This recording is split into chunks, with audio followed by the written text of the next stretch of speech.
Greetings, urban farmers, gardeners, and healthy food visionaries. Greg Peterson here, and welcome to another bonus episode of the Urban Farm Podcast, where we bring you conversations with experts in fields relating to urban farming and dive a little deeper into some of the important issues of our times. Growing plants that thrive in your yard is a lot easier than you think. It starts with saving your own seeds and letting them remember what they already learned. Just text SEEDS to 33444 or visit iwanttosaveseeds.com and you'll receive our free webinar about why seeds matter, why saving them is easy, and how you can save your own.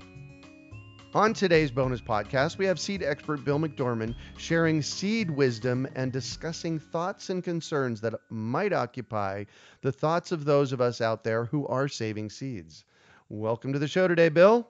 Hello, everyone. I am so excited to be here. You know, I just have to do a shout out to you and Belle. We and Toby, our dear departed friend Toby, it's got to have been 2009. I think it was before you even started seed school. The four of us and a couple other people got together in Prescott, Arizona, and we looked to see how do we go about getting content online so that, people can learn in this new online environment. And it took us a few years, and I went to seed school in 2011, but we've done it. And I absolutely love, first of all, that we have Seed School Online available, seedschoolonline.com, for anybody that's interested in actually checking out the Seed School itself. But you also do in-person events, and so I'm just excited that we get to continue to work together every month. So thank you, Bill. I was thinking about that the other day, and I miss Toby Hemingway also. Yeah. That was a great event that we had, and it just shows that if you have a dream, even if the technology isn't quite ready or you're not quite ready, things can come,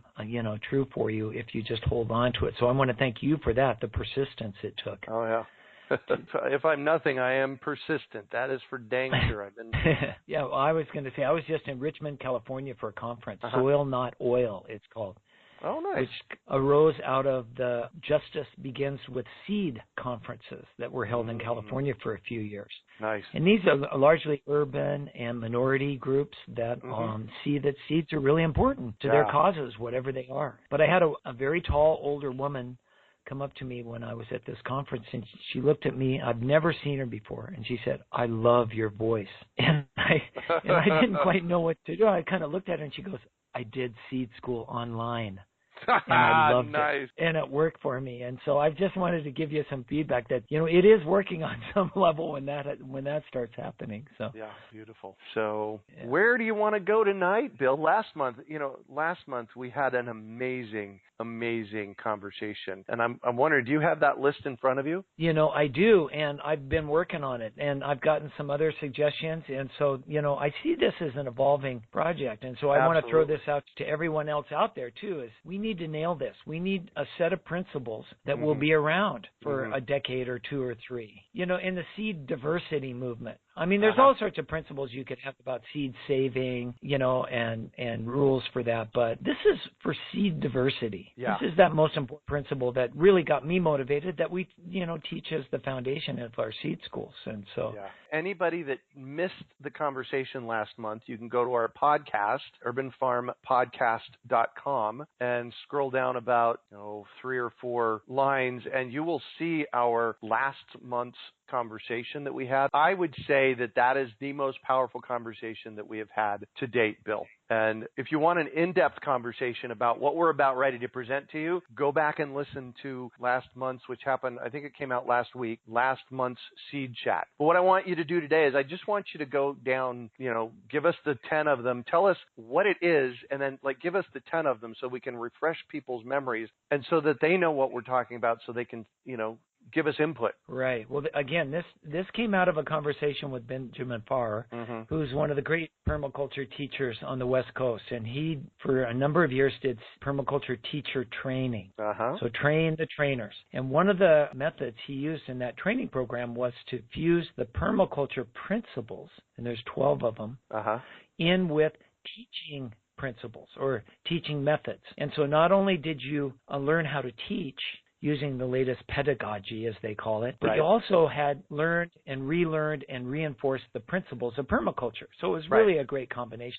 Yeah. So when we hired him to help us with our seed school teacher training, he goes, Bill, what are the principles? How can we infuse those in. I'm going, oh my gosh, I've never heard of that. Nobody that I know of has written down a set of principles somewhat equivalent to what they have in permaculture. So we got started, and Greg, you helped a number of people. I wrote to a number of my friends, Don Tipping at Siskiyou Seeds, who teaches Seed Academy, and Roland White, who does her Seed Seva, and I asked them for ideas about this. How do we boil this down? So anyway, we've got 10 so far, and so you want me to read these? Yeah, I just want you to review them so that for people that were here last month, we can refresh their memories. If you weren't here last month, go back and listen to last month's podcast. So go. All right, so these are getting tighter. Number 1, no one should suffer from hunger, food insecurity, or malnutrition. That's important because our current food system does not assure that. We need a food system that does, all right? So that sort of lays the base. Number 2, the survival of the food system depends upon its seed diversity. The strength of that ecosystem is dependent on diversity. Okay, number 3, every food crop seed is a gift resulting from thousands of years of human care and should not be privatized. Number 4, with seeds, we inherit a responsibility to care for and pass on seed diversity to future generations. Number 5, more seed diversity is created when more gardeners and farmers save seeds. Number 6, seed education is fundamental to the creation of more seed savers and thus more seed diversity. Number 7, complicated rules to assure uniformity need not be applied to small-scale seed saving for diversity. Number 8, each region has a responsibility to provide safety backup for its seed diversity. Number 9, seed stories teach us how to care for our seeds and ourselves and must be preserved. And number 10, the Greg Peterson principle, do it. Save seeds. Yeah, just get out there and save seeds. Absolutely. If you want to give us input on that or give Bill input on that, bill@seedsave.org. That'll get there, yep. All right, perfect. Fantastic. Go back and listen to last month's Seed Talk, and this one will be up here in the next 2 weeks, so you can re-listen to that list as well. Also, those principles are listed on the show notes page on our podcast page, so you can actually go there for a list of them. So, Seed School. Let's talk about Seed School. We haven't done this in a few months. What we cover in each week. You know, I know sometimes you usually have something in mind. What do you got in mind this week? Let me ask that. Well, I just wanted to pass on something that I read.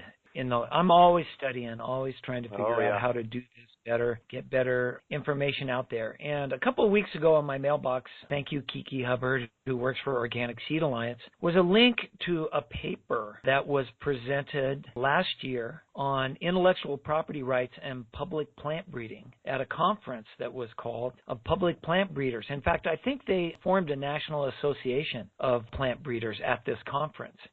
And the paper that I'm going to reference here real quick was by Professor William Tracy, or Bill Tracy as we call him, who's employed at the University of Wisconsin-Madison. UW-Madison's one of the few places, if you want to study at a university level, public plant breeding using traditional non-genetically modifying methods.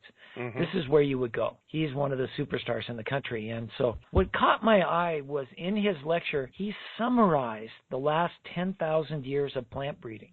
Oh, wow. And which was really in an interesting way for me. And so I just want to read a little bit about how he did that and summarize what he was saying. Basically, what he was saying is that in the last 10,000 years, 9,850 years of that was traditional plant breeding. And it's only in the last 150 years, and I think he's being generous with that time period, that we started to get more systematic about it. And in fact, it was only, in the 1930s that we even really discovered what genetics were and started applying, plant breeding moved into laboratories after that. So basically what he was saying is that, and I love this quote from him, is that while it took 9,850 years to create all of our food crops that we know about, every crop you can think about, whether it's wheat and corn and rice, the major cereals, to carrots and beets and peppers and the vegetables, all of those started as wild plants. And it took roughly 9,850 years to turn those wild plants into something we could eat. And even though that is slow, compared to modern breeding, deadlines, It was an incredibly effective system. And so let me summarize what's taken place then over the last 10,000 years, according to Bill Tracy. For most of the 9,850 years, we had millions of plant breeders. Now we only have thousands of plant breeders. All right? Every farmer and gardener was a plant breeder. Now we just have a handful of professional breeders. Most farmers and gardeners are not breeders. We were breeding for local adaptation. Wherever crops were grown, we were saving the seeds from that location and therefore adapting it to each local adaptation. Now, we just breed for those areas that will produce the most money for each individual crop. In other words, you have to have a pretty broad adaptation, except they need fertilizers and irrigation usually to make sure that they work. We were breeding in every environment known to humans on this planet. There was somebody saving seeds and therefore breeding for it. Now, we only breed for profitable environments, wherever that moves to. In my life, I saw breeding seeds in southern Idaho. All of that moved to North Africa because it was cheaper. Oh, right. We used to breed every food crop. Every time somebody saved seeds and made something a little bit better, no matter where they were breeding that food crop. Now, we breed very few highly profitable crops. Those are the only ones that all these universities and the few corporations that own most of the world's seeds are only breeding for a few highly profitable crops. They've left everything else out. And it used to be that breeding goals were set by millions. Everybody was involved. Everybody that grew anything was involved. And now the goals are set by very few people in corporate boardrooms and in laboratories around the world. And as Dr. Gary Nabhan says, breeding's going to go on. Our real decision that we have to make is that are we going to allow it to continue to happen by very few people and very large corporations, or are we going to take that back and start breeding for every local adaptation, local adaptation in every environment for every food crop that we want? I mean, That's our opportunity here, and that's why we teach people how to save seeds. So I just thought that was a real interesting way of summarizing what I've been trying to teach all these years, Yeah. It's great to see someone else say it so succinctly. Right. Nice. And so did you have some further thoughts about that? Because you pretty much just shared what he had. Well, I think that it's insane. If you want my most poignant language, it's insane for the human race to continue down the track that it's been on. I know everybody is caught up in technology and new iPhones and this promise that we're going to engineer our way out of all of these problems. Everywhere I look, I think we've forgotten that we're on a planet that our very sustenance depends upon our successful ecological interface with it. And the only way we know for sure to assure that is to go back a step and make sure that we've got local food systems that are based on local seed systems. And I think the real smart people and the smart money are starting to wake up and understand that. And I think even university professors that have taught plant breeding their whole life are starting to recognize that. And people like Bill Tracy are stepping up. I mean, in my 35 years, I've never read anything like that from a university where they summarize what's going on. So I think this is a breakthrough in the fact that plant breeders are starting to organize now. And they're starting to question the fact that more and more material is being patented. So that means that everyone will not have access to adapt those crops to where they are. It keeps it them bottled up in highly profitable crops in highly profitable areas owned by highly profitable corporations. A future like that just doesn't work biologically for me. That's just not enough resilience or diversity built into it. So, big time. Well, and I love what we've mentioned Toby already once. I love what Toby used to say. He used to say, "Nature always bats last." Nature always it's the top of the ninth, and there's two out.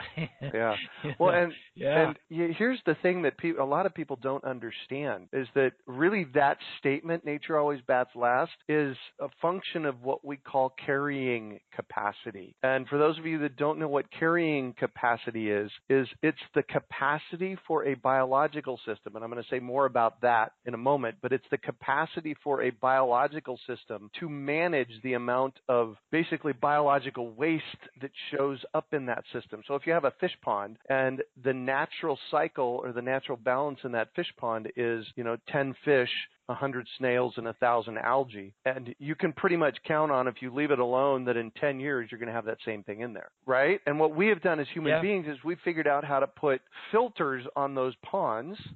And now filters can be used metaphorically here as well to figure out how we can make the carrying capacity go further, which, you know, that in itself seems like, okay, that seems like it could be a pretty good idea until we realize that nature always bats last, and we can't continue to figure out how to put on a bigger filter on an ecological system. It just gets too big. And I personally think we're approaching that too bigness right now. Well, yeah, you know, the World Watch Institute says that we're now using the resources of 1.6 Earths to sustain human life.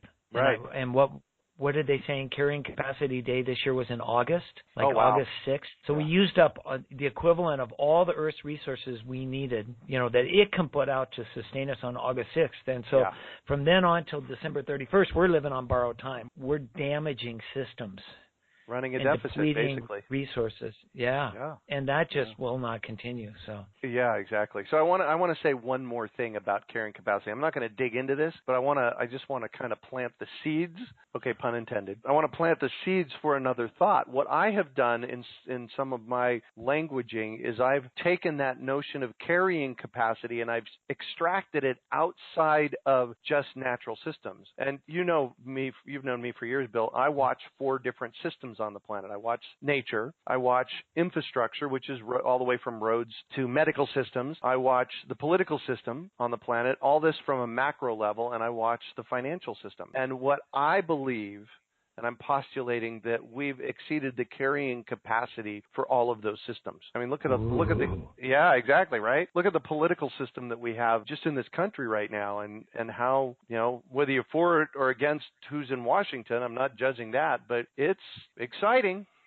Well, when we're a so-called democracy and, you know, 5 million more people vote for a candidate and they don't get elected. Yeah, well, hold on. We're not going to go there. That's getting too political. No, but I'm just saying that there's something not working in there. Exactly. We're either not a democracy or we got to change the system somehow. You know, those are just simple outside questions. Yeah, I'm not going into personalities at all. Yeah, exactly. I just heard a constitutional scholar saying that, wow, that, you know, you can't do that very many years before you can't call yourself a democracy. So anyways, that's the notion of carrying capacity. I do want to do a shout out. We got some questions. I'm going to jump into the questions here in a minute. If you want to throw us some questions, please do, because you have Bill's ear, and this is in the live event that we're doing right now. So let's jump in. Peter, welcome, Peter. You've been sending us some great questions over here. Says Peter's in Cave Creek.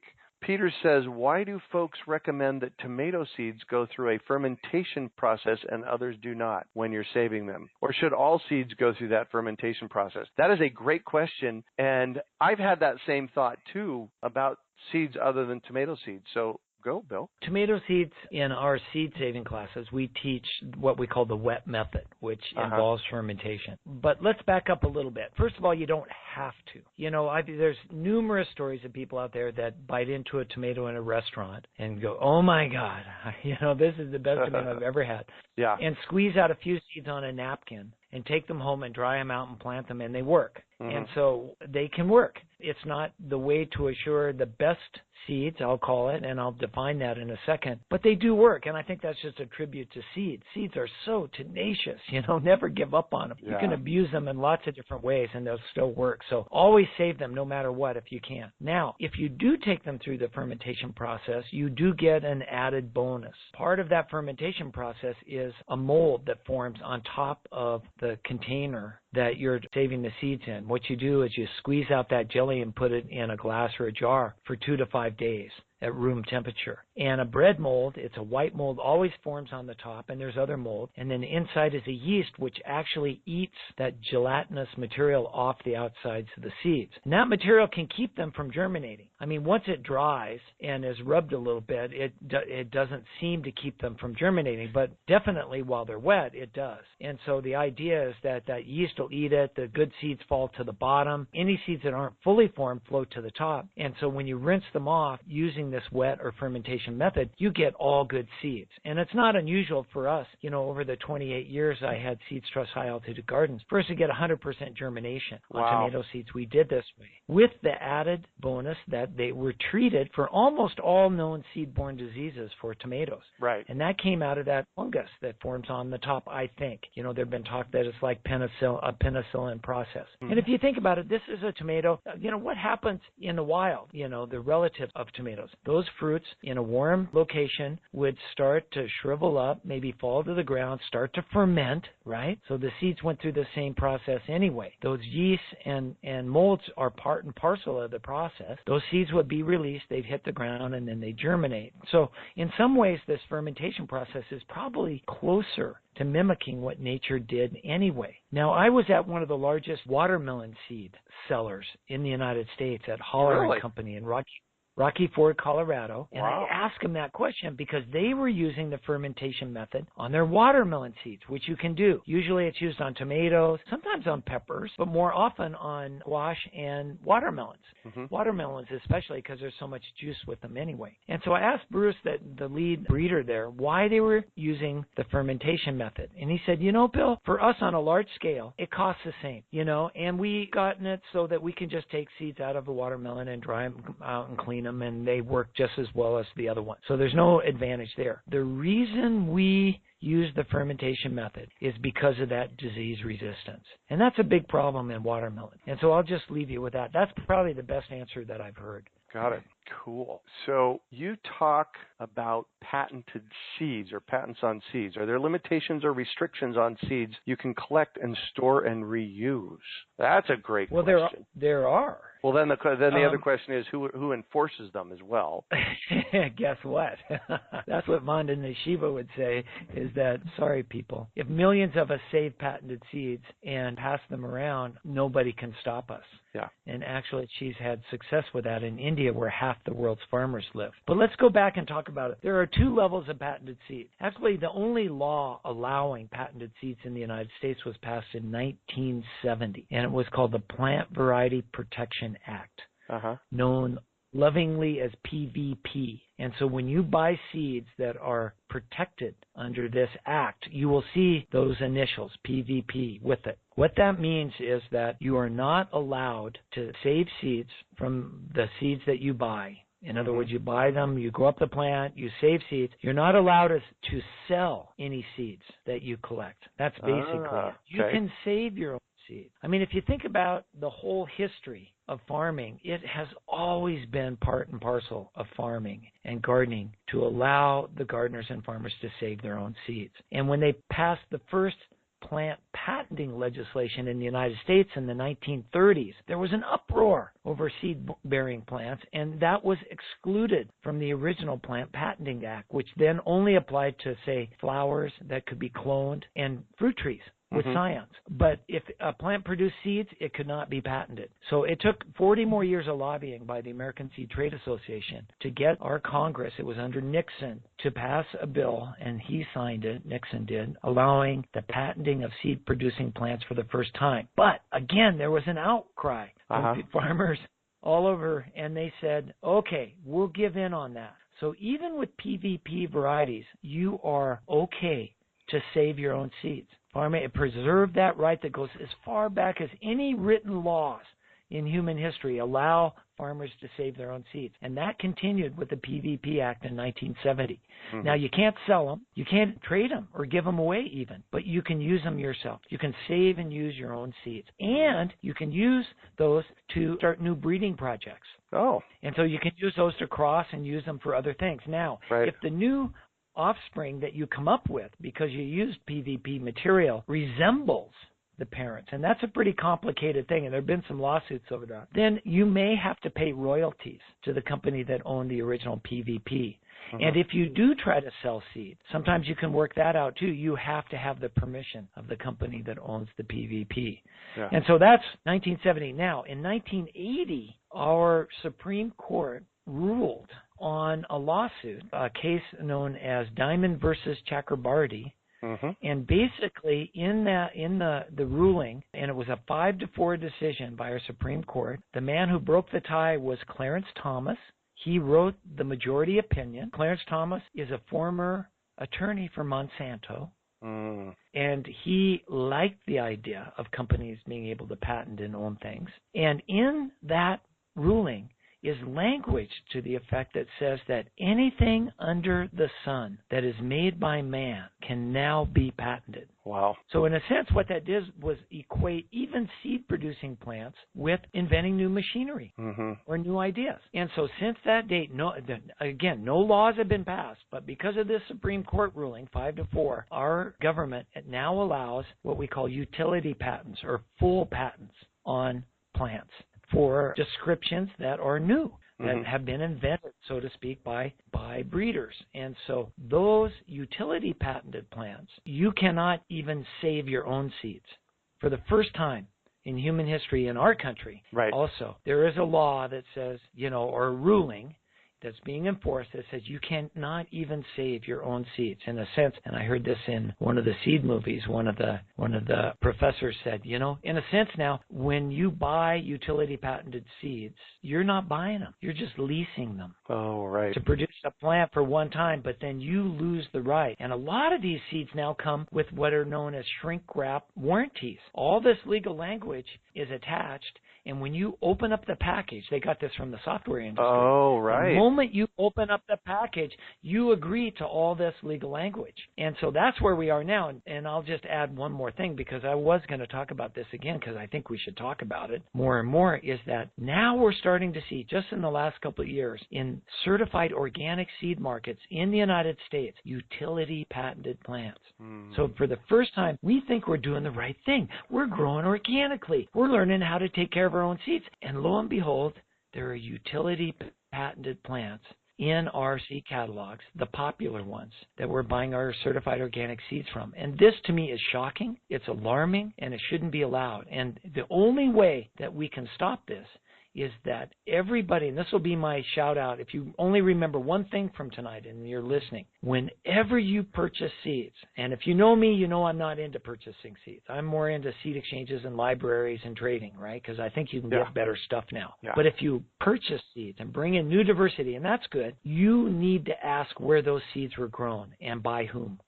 And by asking those questions, you'll find out, one, if it's utility patented or not, and you will be shocked at where even your certified organic seeds are being grown, because many of them now are under contract from China. They're owned by European chemical companies. There's this whole smoke and mirrors thing going on that undermines our ability to be sustainable and resilient. And I'm hoping that by asking, we'll wake up and start to, put our local seeds underneath our beautiful new local food movement. So well, and I've heard you say many times that we can't have local food without local seeds. Exactly.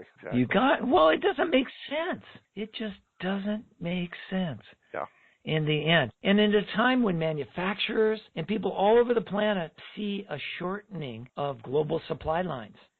Everything's being kind of questioned, and with Brexit and trade barriers going down and potential conflicts in the Ukraine and Korea and all this stuff. Do you want your seeds that you have to have this week to make sure that your crops are on time so that your small organic farm can make it? Do you want those seeds coming from China or even from Europe, Eastern Europe? And how do you know they're certified organic? We just found out that 80% of the grain that's being used in our organic chicken feed market is not organic. Came from Eastern Europe, and it's been a big fraud. You can read about that in the Washington Post. So there's all sorts of questions about that. It's time to bring all this stuff home and know where it comes from. That's the first stage. And then secondly, make sure that it comes from your local region. And when you do that, you're just helping everybody. You're circulating those dollars within your local economy also. You know, I want to do a shout out for an event that we're doing this weekend. It's called the Great American Seed Up. So if you're in the Phoenix metropolitan area, greatamericanseedup.org. Go check it out. Basically what we do is we buy 1,000 pounds of 70 different varieties of seeds, and we open this room up to a seed bazaar. People can come in and scoop up for, a fraction of what you would pay in packets seeds and of 70 or more different varieties. And that came out of a conversation that you and I and Bell were having about, 4 or 5 years ago, where we started talking about what if we had 10,000 people in Phoenix, in the Phoenix metropolitan area, what if they had their own seed banks in their freezers? And that really goes to, invigorating the local seed economy. What are your thoughts on that? Oh, yeah. When I saw the devastation in the Florida Keys, and then even south in some of those islands, and the machetes were out and people were hungry and they were looting, I only had one question, Greg, and you'll relate to this. Where's the food forest? Right. I mean, we're talking tropics here. They could have, every neighborhood could have had a food forest. You just go down there and eat all you want, right? Yeah. And where are the gardens? Where are all the seeds? If they had vibrant seed libraries and seed exchanges there, everybody just pulled their seeds out. You can grow greens to eat in 10 days. Yeah. After something like that. There's no reason for people to get out machetes. You want to get out your hole, and start planting, right? And so that goes to Phoenix, wouldn't it? I would just feel safer in Arizona if, a city with 3 million people had more people to garden and more people that had their own seeds. Right. So that we never get, we've got haboobs, and landstorms and category 3 and 4 tornadoes now. We're not immune to some kind of a disruption, and it may never happen, but I'm a Boy Scout. I was an Eagle Scout. What's the motto? Be prepared. Yeah. And in this case, being prepared just makes us better citizens and better neighbors. And so that was really the underlying idea, was that let's get as many seeds out here as we can, and let's do it by eliminating about 90% of the cost, which is the packets. So we fill up this room with all these seeds. You come in and scoop out what you need. They're almost farm direct. And we get them out, and so people can get enough to put in their freezers and have a safety backup. But they also then can take one of the free classes and learn how to save their own seeds and start adapting them to their own backyards. And that was really the aim of this thing. Exactly. That is the exact point where you want to grow out and save your own seeds. I'm going to have available this weekend at the Great American Seed Up 3 different varieties of stuff that grows wild here at the Urban Farm: cowpeas, parsley, and loofahs. And I don't even plant them anymore. They just come back up year after year after year. And really, that's the point. Wow. Yeah. Good seeds are always a balance between nature and nurture, right? The nurture part is where we save the ones that we really like. They taste better. They're easier to harvest, whatever we do to them, right? Get the bitters out. But nature, plants are always interacting in millions of ways that we can't even measure yet. Yeah. Even the best plant breeders in the country recognize that there's things that go on when you grow something that we still don't understand. And so that nature part, when they grow up, like you just said, in your yard and reseed themselves, over and over and over again, those are different than parsley than I would grow in Idaho or somewhere else. Right. And so to take those to a seed event in Phoenix is invaluable, because every parsley seed that everybody else is probably planting came from thousands of miles away. It was grown by somebody else under a different set of conditions. So that's why I'm so big on local. And again, we don't have enough. We can't buy thousands of pounds of seeds yet that have all been grown in Phoenix for Phoenix. That's our goal. So what we did was source the best that we could find. The best came out of my 30-plus years of knowing who grows what and where. And we did a lot of research to try to bring in the best seeds for you to start your seed-saving adventure in the Southwest. And so that's what makes this so exciting. There's never been anything quite like this that I know of. Yeah. Yes, exactly. So, next question, and this is a great question, also from Peter. Thank you, Peter, for sending over some great question. What is the best way to store dried seeds? Glass jars with desiccants, wax paper, plastic bags, temperature seeds should be stored at. So, Peter, if you're coming to the Great American Seed Up this weekend, you can come and take Bill's class on Saturday that he'll be giving that really dives into detail on that. And we recorded those today, so if you can't make the class class on Saturday, get your ticket, come Friday night to the movie, and then get your ticket, and you'll be able to view those classes. So that being said, Bill, give us the quick answer on best way to store seeds, glass jars, desiccants, wax paper, plastic bags, temperature. Cool, dark, and dry. That's simple. How cool. Keep them below 80 degrees. There are some science to say that the colder you get them, the longer they'll store. This has yet to be borne out over decades. These are relatively new concepts. And so refrigeration and freezing may not be necessary if you can keep your seeds below 80 degrees, okay? If you do store them in a refrigerator or freezer, make sure you do put them in glass or a modern impermeable plastic. Plastic bags aren't good enough. Even freezer bags aren't good enough. Moisture will get in there. And at Native Seed Search, when I was director there, we used paper foil poly packets. They're like plastic bags, but they have a layer of foil on them that keeps the moisture out. That's why it's there. So you need more than just Ziploc freezer bags to do it. And dry in Arizona. In most of the arid Mountain West, not a problem. I mean, our optimum humidity at Native Seed Search in our permanent collection storage was 22%. Most of the days in the arid Mountain West, the ambient humidity in the air is below 16% a lot of days. Yeah, right. One day I was in Phoenix, I was driving through, and I heard on the radio that the humidity was 0%. Oh, my gosh. And I'm going, is that even possible? I mean, there's palm trees giving off some moisture. I mean, there's got to be some, So anyway, and my almost 40 years experience in and around seeds in the West says that humidity has not been a problem. If I did one thing, and that was I don't bag up seeds for long-term storage on rainy days. Those muggy or rainy days. Yep. And we have a few of them. Just don't do it on those days, and you'll be fine. The seeds will probably be more resilient. I mean, as I said this morning when we were recording, we routinely got 90+% germ on tomato seeds stored at room temperature in Idaho or Arizona that were 10 years old or more. That's not unusual if you start with good seeds. So that's the short answer, huh? Yeah, beautiful, beautiful, beautiful, beautiful. So I think we're about ready to wrap. Let me just check questions one more time, see if any more came through.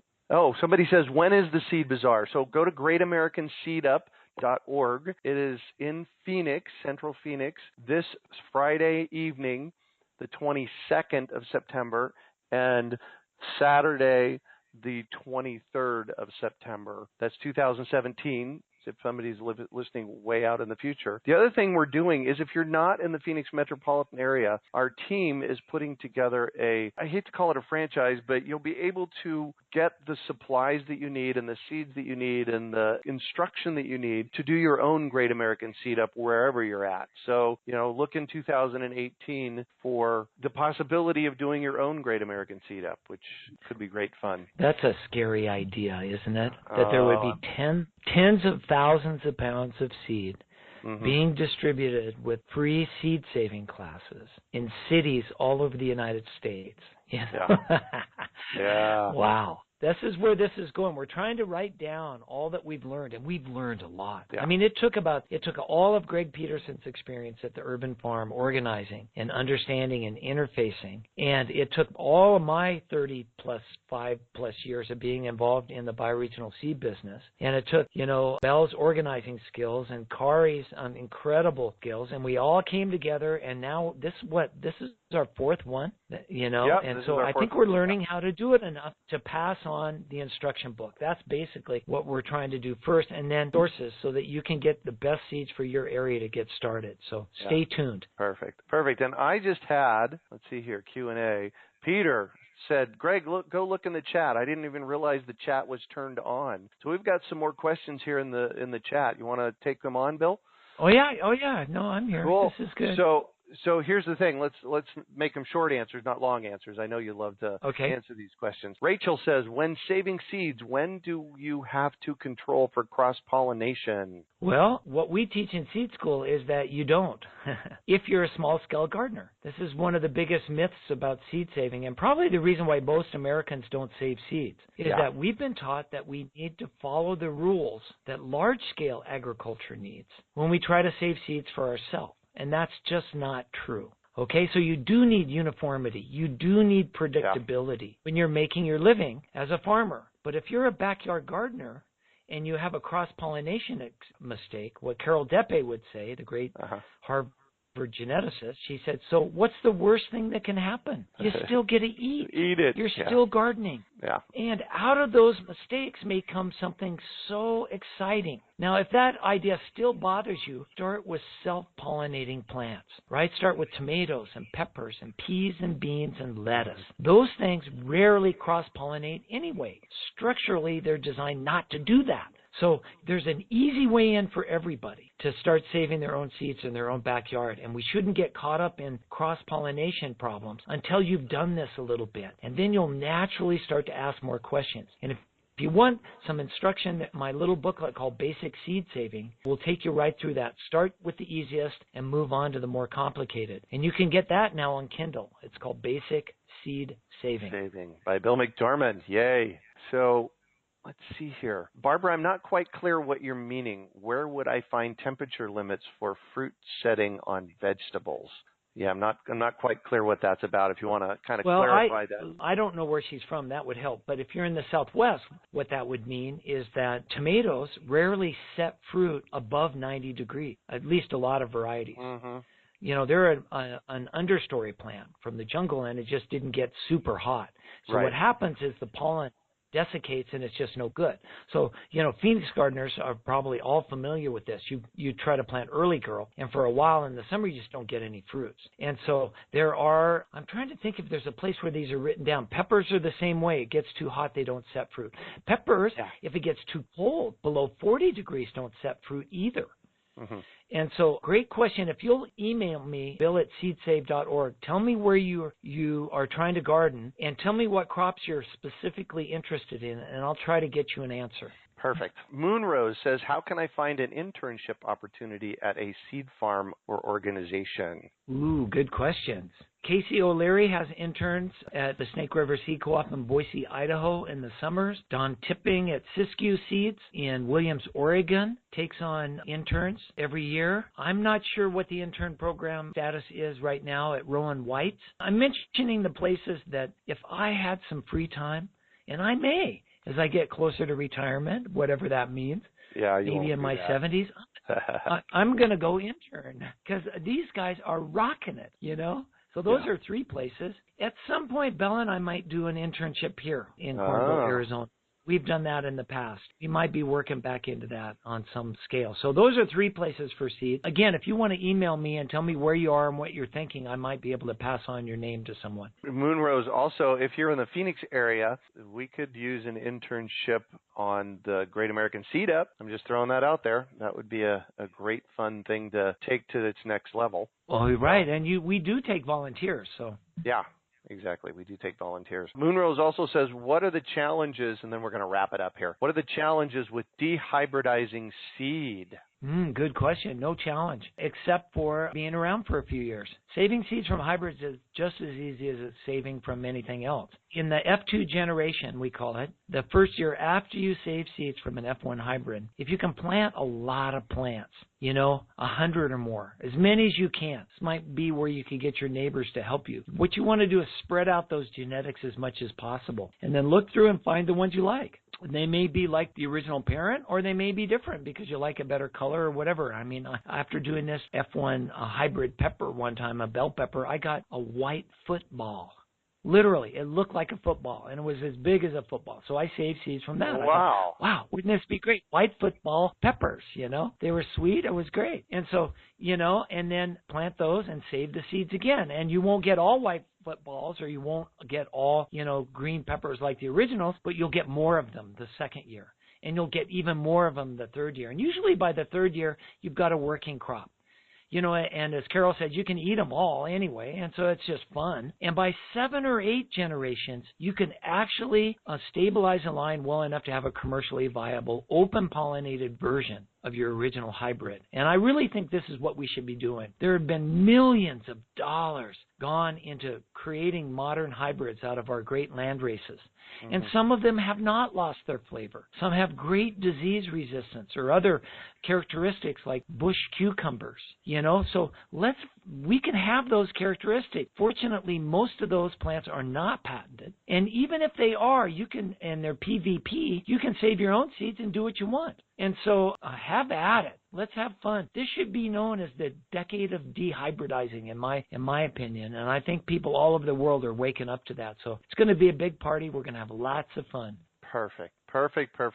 Well, Bill, thank you very much for being here. Once again, I so appreciate it. And thank you all for joining us. Join us at the Great American Seed Up this weekend. If you're in the Phoenix metropolitan area, that's greatamericanseedup.org. So I'm done. How about you, Bill? Yep, this is great. Thank you so much again, everybody. Feel free to email us follow-up questions. Again, I've asked for a couple of specific follow-throughs from you. If you'll do those, I'll get back to you. And remember principle number 10 that Greg Peterson added. Do it. Just do it. Yep. And you'll find so many things open up to you. Thank you. Yeah, absolutely. And as I always like to say, farm out, and we'll catch you on the flip side. Growing plants that thrive in your yard is a lot easier than you think. It starts with saving your own seeds and letting them remember what they already learned. Just text SEEDS to 33444 or visit iwanttosaveseeds.com and you'll receive our free webinar about why seeds matter, why saving them is easy, and how you can save your own. We hope you enjoyed today's episode of the Urban Farm Podcast. Remember to listen for tips, advice, and resources to help you on your journey with urban farming. You can find us on the web at urbanfarm.org or send us an email to podcast@urbanfarm.org. In the words of Vincent van Gogh, great things are done by a series of small things brought together. Be encouraged that with each lesson learned and skill developed, you are one step closer in the direction of your dreams.